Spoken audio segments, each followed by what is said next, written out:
Subject है jurisprudence, जिसको हिंदी में विधि शास्त्र कहा जाता है।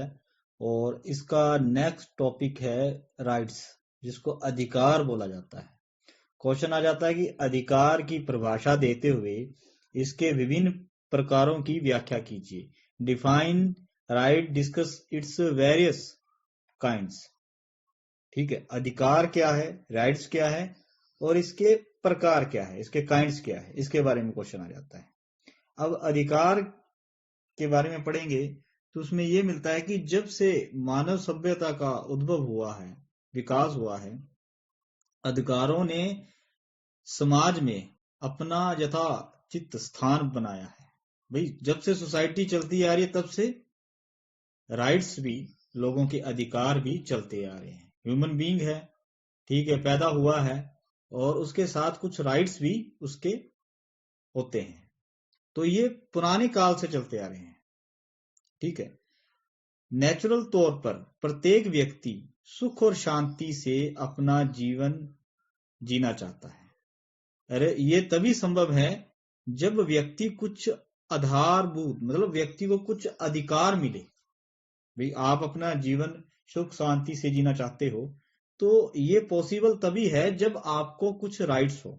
ठीक है, वे अपने अधिकारों में, मतलब जो ह्यूमन बीइंग है, व्यक्ति है, अपने राइट्स में किसी का अवांछनीय हस्तक्षेप, मतलब किसी का इंटरफेरेंस नहीं चाहता, और अपेक्षा करता है कि हस्तक्षेप करने वाले व्यक्ति को समुचित दंड मिले। भी मेरा जीने का राइट है, अगर इसके अंदर कोई इंटरफेयर करता है, कोई हस्तक्षेप करता है, तो मैं ये चाहता हूं कि उसको पनिशमेंट मिले।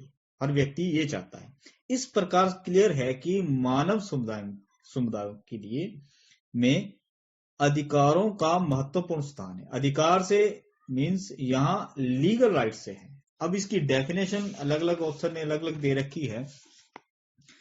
नॉर्मली इसको जस्टिस का घोतक माना गया है। किसको? राइट्स को। रोमन जो विधि शास्त्री हैं, उन्होंने अधिकार शब्द को विधि और न्याय के भावार्थ में ग्रहण करते हुए इन सभी का बोध कराने वाले शब्द जस का प्रयोग किया है। संज्ञा के तौर पर अधिकार से अभिप्राय मीन्स कत्पी क्षेत्रों में अज्ञात कार्यों के मानकों से है। जो भी एक्ट करते हैं उनके जो मानक है उनसे है। ठीक है, इसके बारे में सेवनी क्या कहते हैं? सेवनी ये कहते हैं कि अधिकार एक शक्ति है। सीधी सी बात, जिसके पास राइट्स है कोई, तो उसके पास वो पावर तो है ही। अधिकार को शक्ति के रूप में माना है। किसने? सेवनी ने। दूसरे शब्दों में कहा जा सकता है कि सेवनी ने अधिकार का एक शक्ति, मतलब अधिकार को एक शक्ति माना है। हॉलैंड ने क्या कहा है कि अधिकार को एक सामर्थ्य और या क्षमता में रूप में परिभाषित किया गया। मतलब किसी के पास कोई राइट्स है तो उसकी वो कैपेसिटी है, क्षमता है, सामर्थ्य है। हॉलैंड का कहना है कि अधिकार सामर्थ्य या क्षमता का सूचक है। ठीक है, डॉक्टर एलन ने क्या कहा है कि अधिकार से मीन्स किसी हित को प्राप्त करने के लिए लॉ के द्वारा प्रत्याभूत, मतलब सिक्योर जो शक्ति है लॉ के द्वारा, वो अधिकार है। ठीक है, किसी इंटरेस्ट को प्रोटेक्ट करने के लिए या प्राप्त करने के लिए। कांट, विधिक अधिकार व्यक्ति को प्राप्त एक विशेषाधिकार है, एक प्रिविलेज है। एरिंग ने क्या कहा है कि अधिकार को विधि द्वारा संरक्षित हित के रूप में संबोधित करते हैं। मतलब राइट्स क्या है भाई, लॉ के द्वारा इनको प्रोटेक्ट किया जाता है। ठीक है, इस प्रकार काफी डेफिनेशन दे रखी है। उनका निचोड़ क्या निकलता है? अधिकार एक हित में या हितों के संरक्षण में एक ऐसा साधन या माध्यम है जो लॉ के द्वारा वैलिड है, मान्य है और सुरक्षित है। मतलब लॉ उनकी रक्षा करता है। ठीक है, अब जब तो लॉ रक्षा नहीं करेगा तो अधिकारों का कोई मतलब ही निकलता। ठीक है, उसके बाद आ गया कि विधिक अधिकार के आवश्यक तत्व क्या है, एसेंशियल एलिमेंट्स क्या है लीगल राइट्स के। पहली बात, अधिकार का हकदार व्यक्ति होता है। सीधी सी बात, जहां व्यक्ति होगा वहां अधिकार होंगे, जहां अधिकार होंगे वहां व्यक्ति होगा। कहने का मतलब इसका हकदार कौन है? इसका हकदार व्यक्ति है। व्यक्ति के बिना अधिकारों की परिकल्पना भी नहीं की जा सकती। ठीक है, अतः लीगल राइट्स के अस्तित्व के लिए किसी व्यक्ति का, किसी पर्सन का होना बहुत जरूरी है। ठीक है, वो कौन होता है? वो ओनर होता है ऐसे अधिकारों का। ठीक है, अधिकार का कर्ता या हकदार व्यक्ति या धारणकर्ता कहा जाता है, इसको पर्सन एंटाइटल्ड, ठीक है, पर्सन ऑफ इनहेरेंस, ठीक है, ये कहा जाता है। अधिकार का हकदार व्यक्ति निश्चित या अनिश्चित कैसा भी हो सकता है, सर्टेन भी हो सकता है, अनसर्टेन भी हो सकता है, जहां तक कि अनबॉर्न चाइल्ड के भी लीगल राइट्स होते हैं। कहने का मतलब हकदार सिर्फ पर्सन होगा, व्यक्ति होगा। दूसरी बात, अधिकार से अबद्ध व्यक्ति, भाई अधिकार से बाउंड कौन होता है? वो भी व्यक्ति होता है। जैसे मेरा अधिकार है, कोई भी राइट्स लगा लो, जीने का अधिकार है, तो दूसरा व्यक्ति बाउंड है कि मुझे जीने दे। ठीक है, अधिकारों से बाउंड भी व्यक्ति होता है। फिर तीसरी बात, अधिकारों की अंतर्वस्तु, अधिकारों के अंदर क्या चीज होती है? कहते विधिक अधिकार किसी अबद्ध व्यक्ति को हकदार व्यक्ति के पक्ष में कोई एक्ट करने या ना करने के लिए बाध्य करता है। ठीक है, और उस पर दायित्व अधिरोपित करता है कि मैं जीना चाहता हूं, आप मेरे विरुद्ध ऐसा कोई एक्ट नहीं करोगे या मेरे लिए आप ये करोगे। ठीक है, मतलब कोई काम करने या ना करने के लिए कहता है। ऐसे एक्ट और कार्यलोप, जिसको कार्य या कार्यलोप कहते हैं, इसको इंग्लिश में क्या कहा जाता है? एक्ट और ओमिशन को अधिकार, राइट्स की अंतर्वस्तु की संज्ञा दी गई है। ठीक है, उसके बाद ये बताया कि अधिकार की सब्जेक्ट मैटर क्या है, विषय वस्तु क्या है। कहते किसी कार्य को करने या ना करने की वस्तु किसी वस्तु से संबंध होता है, या यूं भी कह सकते हैं कि अधिकार जो राइट्स है उसके हकदार व्यक्ति के लीगल राइट्स का किसी वस्तु के से रिलेशन होता है, जिससे अधिकार की विषय वस्तु सब्जेक्ट मैटर कहा जाता है। जैसे एग्जांपल दे दो, स्टेटस, जिसको ख्याति बोला जाता है, प्रतिपाल्य, व्यापार चिन्ह, गुडविल। अब ख्याति क्या? स्टेटस है, भाई आपकी कोई मानहानि ना करे। ठीक है, इससे रिलेटेड है। व्यापार चिन्ह, कोई आपका ट्रेडमार्क है या कुछ है, कोई चिन्ह है, जब कोई गुडविल होगी, किसी कंपनी का नाम, किसी प्रोडक्ट का नाम, तो ये क्या है? वस्तु मानी गई है। इसके साथ अधिकार का रिलेशन होता है, संबंध होता है। ठीक है, उसके बाद बताया कि अधिकार का सत्व या हक, उसका टाइटल। कहते हैं कि प्रत्येक विधिक लीगल राइट्स का सत्व या हक होता है, या यूं भी कह सकते हैं कि प्रत्येक विधिक अधिकार के साथ धारणा कर्ता का सत्व मतलब टाइटल, हक जुड़ा होता है। जहां पर राइट है वहां पर उसका कोई हकदार भी होगा, उसका उस राइट के साथ हक, टाइटल जुड़ा होगा। तो ये हो गए एसेंशियल एलिमेंट्स ऑफ राइट्स। उसके बाद आता है कि लीगल राइट्स के टाइप्स क्या हैं, प्रकार क्या है। ठीक है, कि विधिक अधिकार कितने प्रकार के होते हैं। इसमें पहला आता है पूर्ण, दूसरा आता है अपूर्ण। ठीक है, पहले पॉइंट में दे रखा है पूर्ण तथा अपूर्ण अधिकार, परफेक्ट और इम्परफेक्ट अधिकार। परफेक्ट क्या है? भाई जिसका अगर उल्लंघन हो तो उसके लिए अपने कोर्ट में जा सकते हैं। ठीक है, भाई रेमेडी ले सकते हैं, जो एक्शनेबल है, जहां पर हम अपने क्लेम कर सकते हैं, वो है परफेक्ट राइट। ठीक है, इम्परफेक्ट, जहां पर आप कोर्ट में नहीं जा सकते, जो एक्शनेबल नहीं है। ठीक है, जहां पर रेमेडी आपको प्राप्त नहीं होगी। जैसे टाइम बेयर्ड डेब्ट, टाइम बेयर्ड डेब्ट एग्जांपल के तौर पर मान लो टाइम बेयर्ड डेब्ट। टाइम बेयर्ड डेब्ट क्या होता है? जैसे कि आपका वसूली का राइट है, किसी से आपने पैसे लेने हैं। ठीक है, आप उसने देने से इनकार कर दिया, तो आपका क्या राइट बनता है? कोर्ट में जाने का। लेकिन आप कोर्ट में नहीं जाते, उसके लिए एक टाइम निश्चित है जो लिमिटेशन एक्ट में बता रखा है, 3 साल, 2 साल, 4 साल, जितना भी है, लेकिन आप नहीं गए, तो उससे क्या होगा कि आपका राइट तो है लेकिन वो टाइम बेयर्ड हो जाएगा। ठीक है, टाइम के साथ रोक दिया जाएगा कि आप सही समय पर कोर्ट में नहीं आए, तो आपका अधिकार तो है लेकिन उसको बेयर्ड कर दिया जाएगा। ठीक है, टाइम बेयर्ड डेब्ट जिसको जैसे कहते हैं, उसको रोक दिया जाएगा। इसको कहते हैं इम्परफेक्ट, अपूर्ण अधिकार। ठीक है, दूसरे नंबर पर आता है लोकलक्षी और व्यक्तिलक्षी, राइट इन रेम, राइट इन पर्सोनम, ठीक है। राइट इन रेम क्या है? जो अधिकार अपने को पूरी दुनिया के विरुद्ध प्राप्त है, ठीक है, उसको कहते हैं लोकलक्षी अधिकार, ठीक है। जैसे कि आप अपनी जमीन, आपकी भूमि है, उसका पीसफुली यूज करना चाहते हो, तो ये राइट किसके विरुद्ध है? पूरी दुनिया के विरुद्ध प्राप्त है। पूरी दुनिया में से कोई भी व्यक्ति ऐसा कोई काम ना करे, कोई पूरी सोसाइटी ऐसा काम ना करे जिससे आपके इस अधिकार में, इस राइट में विघ्न पैदा हो, ठीक है। दूसरा है, इसके अंदर बता रखा है राइट इन पर्सोनम, जो प्राइवेट जिसको बोला जा सकता है, ठीक है। मतलब जहां पर मान लो भी आपकी जमीन है, जो अधिकार सिर्फ केवल एक व्यक्ति के विरुद्ध प्राप्त है। जैसे आपने कोई जमीन है, उसको किराए पर दे दिया, रेंट पर दे दिया, अब उसका रेंट वसूलने का अधिकार उस पर्टिकुलर व्यक्ति के विरुद्ध है, तो ये कौन सा राइट हो गया? राइट इन पर्सन, ठीक है, जिसको कहते हैं व्यक्ति लक्षी अधिकार। तीसरे नंबर पर आता है संपत्तिक और व्यक्तिगत अधिकार। संपत्तिक मतलब जो प्रॉपर्टी से जुड़ा हुआ हो, उसको कहते हैं संपत्तिक अधिकार, जो किसी संपदा से जुड़ा हो, ठीक है। जबकि मनुष्य के व्यक्तिगत अधिकारों का संबंध उसकी स्टेटस, हैसियत, व्यक्तित्व आदि से होता है।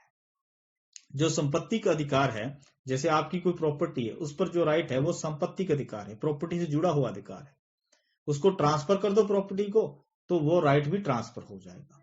दूसरा है पर्सनल राइट्स। पर्सनल राइट क्या है? वो व्यक्ति के साथ ही पैदा होते हैं, व्यक्ति के साथ ही, जब तक वो जिंदा रहता है तब तक जिंदा रहते हैं, उसके बाद मर जाते हैं। स्टेटस का, ठीक है, हैसियत का, ठीक है, ये पर्सनल राइट्स है, ठीक है। उसके बाद आता है फोर्थ नंबर पर सब संपत्तिक और पर संपत्ति अधिकार, राइट इन री प्रोप्रिया और राइट इन री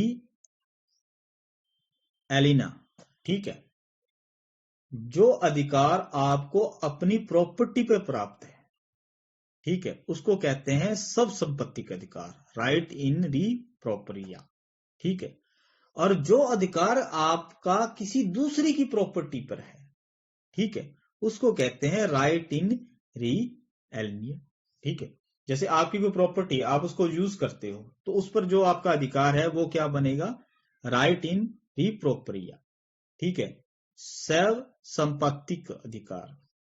दूसरा है राइट इन री एलिनिया, एलिना मतलब जो दूसरे व्यक्ति की प्रॉपर्टी पर है। जैसे कि आप अपने खेत में जाते हो, लेकिन रास्ता नहीं है, कहां से जाते हो? दूसरे की प्रॉपर्टी से होकर गुजरते हो, ये क्या है? दूसरे की प्रॉपर्टी पर है, इसको कहते हैं पर संपत्ति का अधिकार, ठीक है।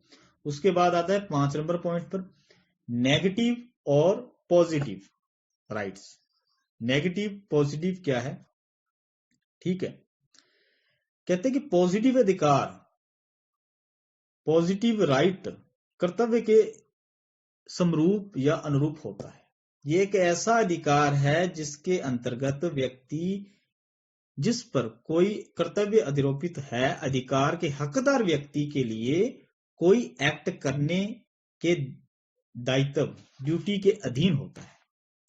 जबकि जो नेगेटिव है, उसके अंतर्गत कर्तव्य से अबद्ध व्यक्ति को अधिकार के हकदार व्यक्ति के प्रति कोई कार्य करने से प्रवृत्त रहना होता है।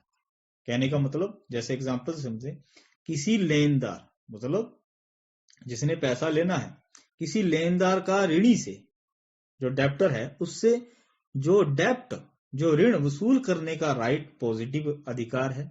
जबकि जिस व्यक्ति के पास पहले से ही जो कुछ है उसे बनाए रखने का अधिकार नेगेटिव अधिकार है। अर्थात कोई व्यक्ति उसमें वे छीन ना ले। मतलब वे मेरी प्रॉपर्टी है, या मेरा किसी प्रॉपर्टी पर अधिकार है, उसको वसूल करने का अधिकार मेरा पॉजिटिव है, ठीक है। और नेगेटिव क्या है? कि जो प्रॉपर्टी मेरे पास है उसको कोई छीन नहीं सकता, मतलब नेगेटिव, ठीक है। उसके बाद आता है प्रधान और सहायक अधिकार, प्रिंसिपल राइट, ठीक है। इसका मतलब है भी इसका अस्तित्व अन्य अधिकारों से स्वतंत्र होता है, जबकि सहायक अधिकार प्रधान अधिकार का अनुषंगी है। मतलब जो प्रिंसिपल राइट्स के साथ एक्सेसरी राइट जुड़ा होता है, ठीक है, तो इसको एग्जांपल से समझे। यदि किसी डेप्ट मॉर्गेज द्वारा सिक्योर है तो वह डेप्ट प्रधान अधिकार होगा, और जो सिक्योरिटी है वो क्या होगी, सहायक अधिकार। ठीक है। उसके बाद आता है प्राइमरी और सेकेंडरी राइट, जिसको प्राथमिक और द्वितीयक अधिकार कहा जाता है। ठीक है। जैसे कि एग्जाम्पल समझे, ए के पास कोई जमीन है, ठीक है, और उस जमीन का ए को अधिकार है कि वो उसको कैसे यूज कर सकता है। ठीक है। ये उसका क्या है, सेकेंडरी अधिकार, सॉरी प्राइमरी अधिकार, प्राइमरी राइट। अगर कोई व्यक्ति, मान लो बी व्यक्ति आकर ए की जो जमीन है, जो भूमि है, जो प्रॉपर्टी है, उसमें ट्रेसपास करता है, अतिक्रमण करता है, तो यहां पर ए बी के विरुद्ध कोर्ट में जा सकता है। ये क्या है, ये सेकेंडरी राइट है। ठीक है। जैसे मेरी जमीन है, उसको यूज करने का राइट, ये क्या है, प्राइमरी। ठीक है। मैं शांतिपूर्ण तरीके से उसका कैसे भी उसको बेच सकता हूं, उसको यूज कर सकता हूं। ठीक है। ये मेरा प्राइमरी राइट है। और अगर मान लो अभी कोई व्यक्ति मेरी जमीन पर ट्रेसपास करता है तो उसके विरुद्ध मैं कोर्ट में जा सकता हूं, तो ये मेरा सेकेंडरी राइट है। ठीक है। उसके बाद आ गया लोक अधिकार और प्राइवेट अधिकार। ठीक है। पब्लिक राइट और प्राइवेट राइट। कहते हैं कि राज्य में वेस्टेड, राज्य में निहित जो राइट है वो लोक अधिकार कहलाता है, जबकि व्यक्ति में निहित, जो व्यक्ति पर्सन में वेस्टेड है, उसको प्राइवेट राइट कहते हैं। दूसरे शब्द में कहा जा सकता है कि जब किसी राइट के संबंध में एक पक्षकार स्टेट होता है और दूसरा पक्षकार, दूसरी पार्टी जो है वो प्राइवेट व्यक्ति होता है, तो ये जो अधिकार है वो क्या कहलाता है, पब्लिक राइट। और इसी प्रकार जब किसी अधिकार के संबंध में दोनों पार्टी प्राइवेट व्यक्ति होते हैं, तब वो राइट क्या कहलाता है, प्राइवेट राइट कहलाता है। क्लियर। उसके बाद आता है वेस्टेड और कंटीजेंट राइट, निहित एवं समाशित अधिकार। वेस्टेड जिसको पूर्ण कहते हैं, जिसके अंदर कोई फॉर्मेलिटी होना जरूरी नहीं है। मान लो भी मैंने अपनी प्रॉपर्टी पैसे लेकर आपको ट्रांसफर कर दी, सेल कर दी, ठीक है, तो आपको उस पर क्या हक मिला, आपने पैसे दे दिए, कुछ करना बाकी है, कुछ करना बाकी नहीं है, कब्जा आपने ले लिया, तो आपका उस जमीन के ऊपर क्या हो गया, वेस्टेड राइट। वेस्टेड मतलब पूर्ण, जिसके अंदर कोई भी काम करना बाकी ना रहे। ठीक है। और कंटीजेंट क्या होता है, भी ऐसा राइट होता है जिसके अंदर कुछ होना अभी जरूरी है। जैसे मैं अपनी प्रॉपर्टी एक ऐसे बच्चे के नाम करता हूं जो पैदा नहीं हुआ, अनबॉर्न है, ठीक है, ये क्या है, कंटीजेंट है। कंटीजेंट का मतलब क्या होता है, हो भी सकता है, नहीं भी हो सकता, मतलब 50-50 संभावना है, ठीक है, पॉसिबिलिटी है, लेकिन पूर्ण नहीं है, हो भी सकता है, नहीं भी हो सकता। मतलब बच्चे के नाम प्रॉपर्टी की, अनबॉर्न है, पैदा हो भी सकता है, नहीं भी हो सकता, मतलब अभी कुछ होना बाकी है। जब वो बच्चा पैदा हो जाएगा तो उसको क्या मिल जाएगा, उसमें वेस्टेड इंटरेस्ट मिल जाएगा। ठीक है, पूर्ण हो गया सारा काम। ठीक है। कंटीजेंट का मतलब कुछ करना बाकी है, कुछ होना बाकी है, हो भी सकता है, नहीं भी हो सकता, 50-50, उसको कहते हैं कंटीजेंट। ठीक है। उसके बाद आता है लीगल और साम्यिक अधिकार। ठीक है। ये नॉर्मली इंग्लैंड में है दो प्रकार की, इंडिया में तो इनके अंदर कोई डिफरेंस नहीं होता। इंग्लैंड के अंदर कॉमन लॉ द्वारा मान्य जो थे, जबकि साम्यिक अधिकार, इक्विटेबल राइट, अभिप्राय, मतलब जो लीगल राइट थे वो किसके द्वारा मान्य थे, इंग्लैंड में कॉमन लॉ के द्वारा। जबकि जो साम्यिक अधिकार, इक्विटेबल राइट से अभिप्राय ऐसे अधिकार से हैं जिसे केवल चांसली कोर्ट द्वारा मान्यता प्राप्त थी। ठीक है। साम्यिक अधिकार आंगल विधि पद्धति की देन है। भारत में लीगल राइट और साम्यक, मतलब जिसको क्या कहते हैं कि लीगल राइट और इक्विटेबल राइट में कोई भी भेद नहीं है। ऐसा कहाँ है? इंग्लैंड में है। ठीक है। उसके बाद आ गया मूल अधिकार और संवैधानिक अधिकार, fundamental rights and constitutional right. ठीक है, दोनों संविधान में दे रखे, कॉन्स्टिट्यूशन में दे रखे, लेकिन दोनों के अंदर डिफरेंस है। कैसे?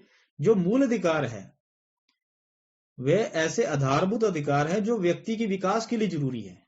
विकास कैसा? शारीरिक, मानसिक, बौद्धिक, नैतिक और आध्यात्मिक। आपने पढ़ा होगा 12 से 35 तक। ठीक है, आर्टिकल में। जबकि जो कॉन्स्टिट्यूशन राइट्स हैं, संवैधानिक अधिकार हैं, वो इतने जितने फंडामेंटल राइट जरूरी है उतने जरूरी नहीं है। ठीक है, मूल अधिकारों को कम करने या उनको छीनने वाला कोई भी आप अमेंडमेंट कॉन्स्टिट्यूशन में नहीं कर सकते। ठीक है, जबकि जो कॉन्स्टिट्यूशन राइट है उनमें अमेंडमेंट किया जा सकता है, उनमें चेंज किया जा सकता है। फंडामेंटल राइट्स वो क्या है? संविधान का आधारभूत ढांचा है, बेसिक स्ट्रक्चर है, बेसिक स्ट्रक्चर ऑफ कॉन्स्टिट्यूशन माना गया है।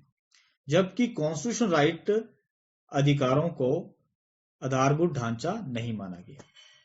ठीक है, फंडामेंटल राइट्स के आर्टिकल 32 के अंतर्गत सुप्रीम कोर्ट द्वारा परिवर्तनीय है, जबकि संविधानिक कॉन्स्टिट्यूशनल अधिकार नहीं। परिवर्तनीय मतलब एक्शनेबल है। अगर फंडामेंटल राइट्स का वायलेशन होता है तो 32 के अंदर सीधा सुप्रीम कोर्ट जा सकते हैं, ओनली फॉर फंडामेंटल राइट्स। लेकिन कॉन्स्टिट्यूशन राइट्स के लिए ऐसा अधिकार नहीं है। ठीक है, तो इस प्रकार आपका ये टॉपिक पूरा होता है, जिसके अंदर ये बताया गया है कि राइट्स क्या है, राइट्स के प्रकार क्या है, इसके एसेंशियल एलिमेंट्स क्या है। तो इसके अंदर ये बता दिया कि जैसे जैसे सभ्यता का विकास हुआ है तो राइट्स भी चलते आ रहे हैं, इनका महत्व है। प्रत्येक व्यक्ति को ये चाहता है कि उसके वो अपना जीवन शांतिपूर्ण तरीके से जिए और कोई व्यक्ति उसके उस अधिकार में इंटरफेयर ना करे। अगर करता है तो उसको पनिशमेंट मिलनी चाहिए। ठीक है, तो इसके बाद डेफिनेशन आ गई और उसका निचोड़ ये निकला कि राइट्स एक हित में है, हितों के संरक्षण का एक ऐसा साधन या माध्यम है जो लॉ के द्वारा मान्य है और सुरक्षित है। अब उसके बाद बता दिया कि इसके एसेंशियल एलिमेंट्स क्या है लीगल राइट्स के।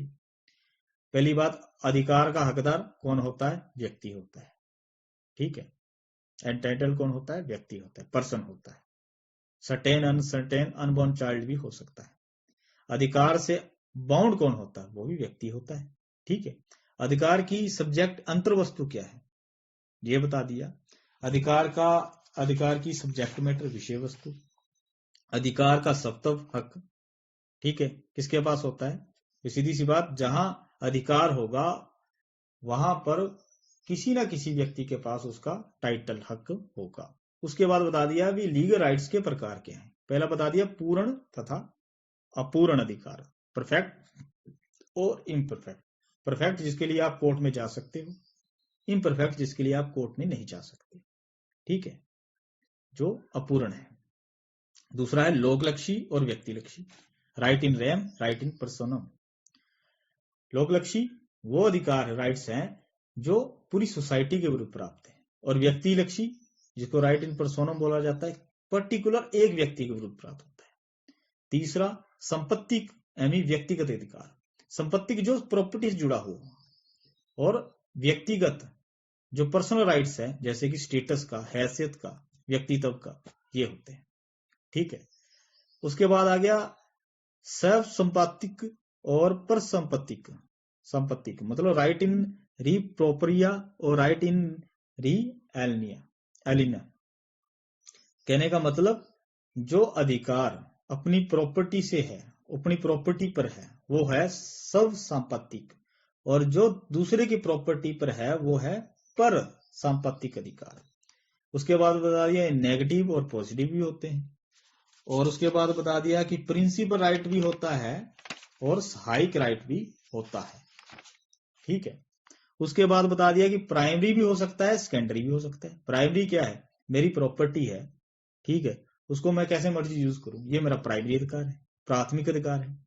अगर उस पर कोई इंटरफेयर करता है, ट्रेसपास करता है, तो मैं उसके विरुद्ध कोर्ट में जा सकता हूं, ये सेकेंडरी अधिकार है। ठीक है। उसके बाद बता दिया लोक अधिकार और प्राइवेट अधिकार भी होता है। उसके बाद बता दिया वेस्टेड और कंटीजेंट भी हो सकता है, निहित और समाशित अधिकार भी हो सकता है। वेस्टेड निहित कौन सा? जिसके अंदर कुछ करना बाकी नहीं है, ठीक है, जो आपको मिल चुका है पूर्ण तरीके से, जो वापस नहीं जा सकता। क्लियर। कंटीजेंट जिसके अंदर कुछ ना कुछ होना बाकी है, जो हो भी सकता है, नहीं भी हो सकता, 50-50 है। ठीक है। जैसे अनबॉर्न चाइल्ड के हिस्से में आप प्रॉपर्टी का ट्रांसफर करते हो। उसके बाद आ गया लीगल राइट और एक्यूटेबल राइट। ये दोनों इंग्लैंड में मान्य है, इंडिया के अंदर दोनों में कोई भी डिफरेंस नहीं है, दोनों को एक ही माना जाता है। उसके बाद आ गया फंडामेंटल राइट्स और कॉन्स्टिट्यूशनल राइट।